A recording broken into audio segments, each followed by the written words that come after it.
Oke, so far gimana Bro Albar dan teman-teman?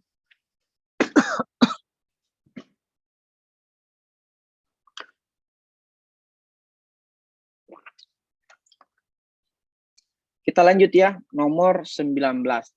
Keputusan Majelis Permusyawaratan Rakyat atas usul pemberhentian presiden dan atau wakil presiden harus diambil dalam rapat paripurna MPR yang dihadiri oleh sekurang-kurangnya 3/4 atau sekitar 75% dari jumlah anggota. Nah, kalau sekitar 3/4 sudah hadir dan 2/3 setuju terhadap pemaksulan presiden, baru hasil dari MPR itu kemudian dibawa kepada Mahkamah Konstitusi.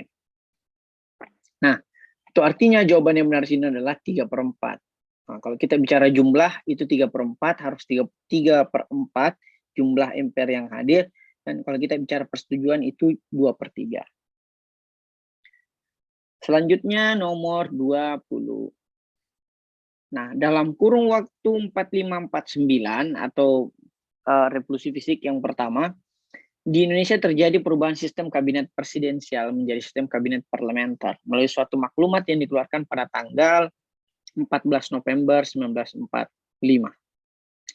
Kenapa? Karena di sini Presiden Soekarno itu membagi kekuasaan dalam hal ini dari presiden ke parlementer, dan perdana menterinya itu adalah Muhammad Natsir. Muhammad Natsir ini adalah seorang tokoh Masyumi. Masyumi itu partai yang sudah dibubarkan. Kepanjangan dari Masyumi, misalnya nanti ada pertanyaan, Majelis Dewan Syuro Muslimin Indonesia. Itu Masyumi. Jadi kumpulan-kumpulan ormas-ormas dan partai-partai Islam itu lebur di Masyumi. Kita lanjut ke soal berikutnya, di soal nomor 21.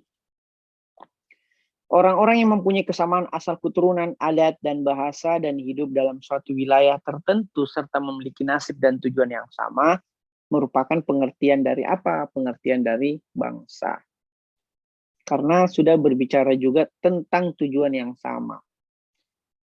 Nah, kalau warga negara kan tidak mesti satu keturunan gitu. Dalam hal ini ada juga yang disebut sebagai warga negara asing atau bahkan naturalisasi. Naturalisasi kan mereka yang tidak lahir di Indonesia atau asal keturunan yang sama, tetapi bisa menjadi warga negara. Artinya jawaban warga negara salah. Nah, kalau suku, ya suku juga asal keturunan, etnis juga, adat yang sama, bahasa yang sama, tetapi suku dan etnis itu tidak memiliki tujuan yang jelas. Sementara bangsa itu memiliki tujuan jelas. Di mana itu tujuan yang jelasnya bangsa? Tujuan yang jelasnya bangsa itu dalam hal ini kalau kita bicara Indonesia adalah di preambul atau di pembukaan alinea keempat. Nah, tujuannya itu ada 4, yaitu dari melindungi segenap bangsa, mencerdaskan kehidupan bangsa, ikut maju kesejahteraan umum, dan ikut melaksanakan ketertiban dunia berdasarkan perdamaian abadi. Itu tujuan bangsa. Kita lanjut ke nomor 22. Lagu Ati Raja merupakan lagu khas daerah. Nah, kalau teman-teman orang Sulawesi, specifically Sulawesi Selatan, pasti tahu. Karena teman-teman pasti biasa makan bakso Ati Raja. Beberapa tahun yang lalu juga ada film yang berjudul Ati Raja yang berbicara tentang kisah-kisah kepahlawanan di Sulawesi Selatan. So, pasti jawabannya adalah Sulawesi Selatan. Selanjutnya nomor 23. Berikut ini merupakan asas pengembangan ketahanan nasional bangsa Indonesia, kecuali kita berbicara nasionalisme. Ketika kita bicara nasionalisme itu pasti tidak ada kaitannya dengan sifat yang individualisme gitu ya. Ini bertentangan dengan individualisme. Mawas diri itu artinya menjaga diri dari perilaku-perilaku kriminalitas atau perilaku buruk. Nah, kesejahteraan dan keamanan juga itu adalah asas pengembangan, keadilan juga kekeluargaan. Satu-satunya ini yang agak anomali adalah poin A, yaitu individual. Ini bertentangan dengan pengembangan ketahanan nasional bangsa Indonesia. Jadi jawabannya adalah yang dikecualikan adalah individual, yaitu poin A. Selanjutnya nomor 24. Salah satu cara mendapatkan status kewarganegaraan di Indonesia adalah dengan cara naturalisasi, seperti yang tadi kita jelaskan. Apa sih naturalisasi itu? Nah, misalnya pemain-pemain bola itu banyak yang dinaturalisasi, misalnya Elopo Gonzalez, misalnya Irfan Bahdim, itu semua kan naturalisasi.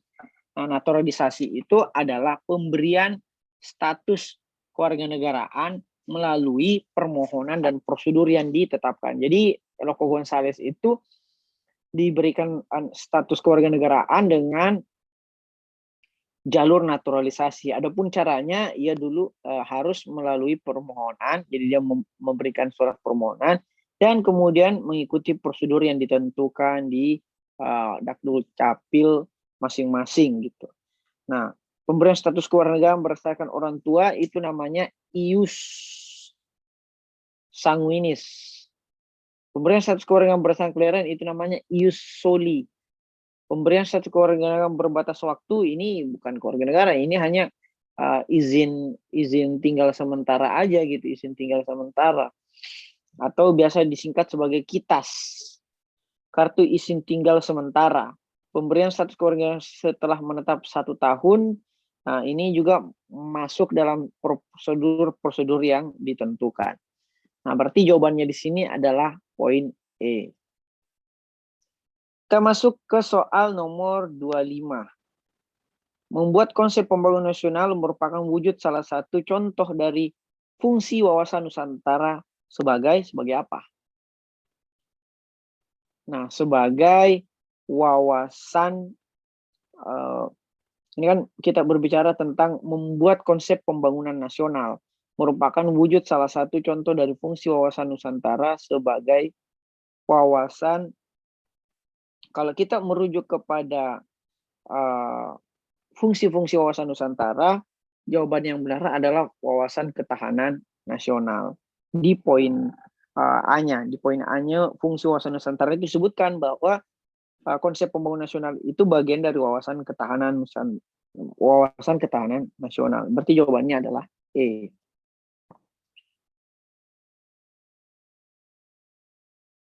Kita masuk ke soal nomor 26. Pemerintahan daerah, Pemda, atau baik itu kabupaten, kota, maupun provinsi, dalam menjalankan pemerintahannya juga tetap harus berdasarkan hukum yang berlaku. Ini ada kata hukumnya ya. Hal ini dikarenakan pemerintah daerah juga harus melaksanakan asas pemerintahan, yaitu apa? Berarti yang ada hukumnya juga, karena di sini sudah disebutkan bahwa menjalankan pemerintahannya juga tetap harus berdasarkan hukum yang berlaku. Berarti asas kepastian hukum satu-satunya yang memiliki relatable di sini atau relasi di sini adalah sama-sama ada arti yang memuat asas kepastian hukum. Jadi jawabannya adalah poin B.